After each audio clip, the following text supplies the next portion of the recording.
Welcome, everyone. So today we're talking about Earth Day, but we're going to look at it through a completely different lens.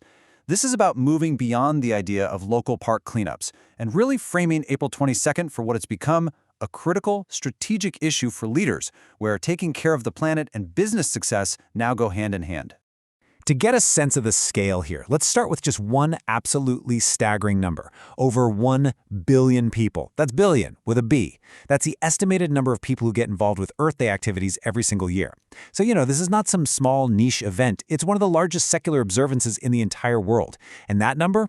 That represents the massive, unified voice of your stakeholders, your customers, and your own employees.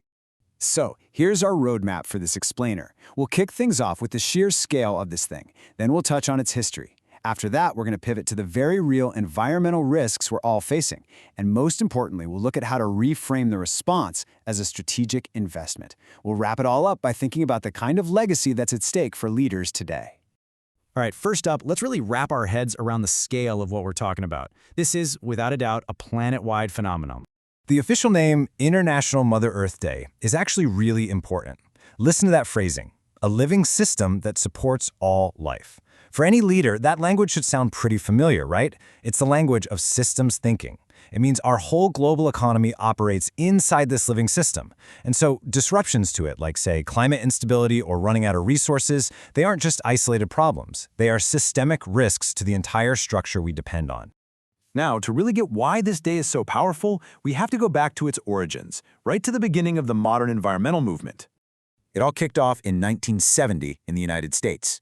That first event is widely seen as the spark that lit the fire of the modern environmental movement.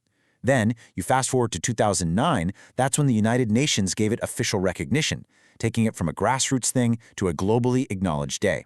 And now, it stands as this powerful symbol of a shared responsibility. A responsibility that, let's be honest, is falling more and more on the shoulders of corporate and government leaders to actually lead. Okay, so that history brings us right to the present, and things are urgent. We need to shift from just being aware to really assessing what's going on, translating these big environmental issues into the language of strategic risk.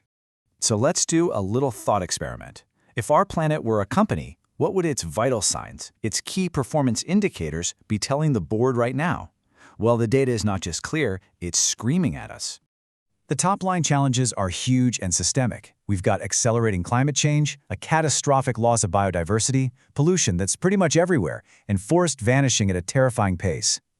And look, these are not just environmental headlines. These are direct threats to supply chains, to operational stability, and to the long-term security of the market itself.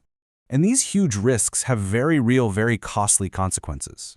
I'm talking about rising global temperatures that disrupt agriculture and create heat stress, more frequent and more intense weather events that just wreck infrastructure and grind logistics to a halt, shrinking natural habitats.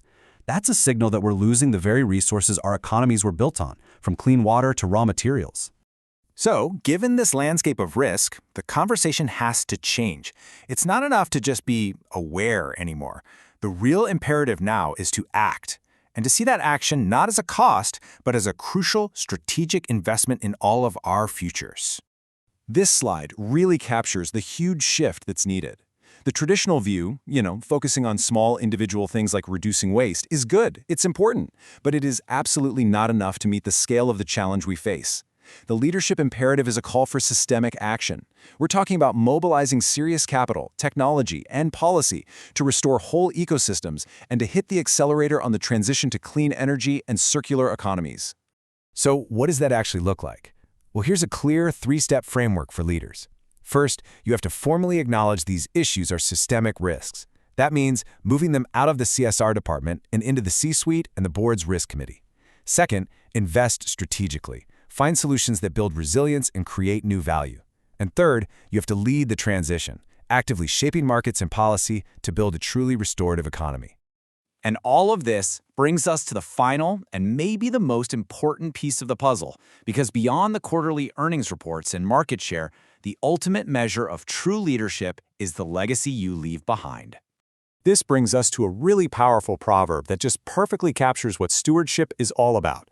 We do not inherit the earth from our ancestors. We borrow it from future generations. It's just a profound reminder that what we do right now has permanent consequences. And for today's leaders, the challenge is clear. to be remembered as the generation that paid back the debt,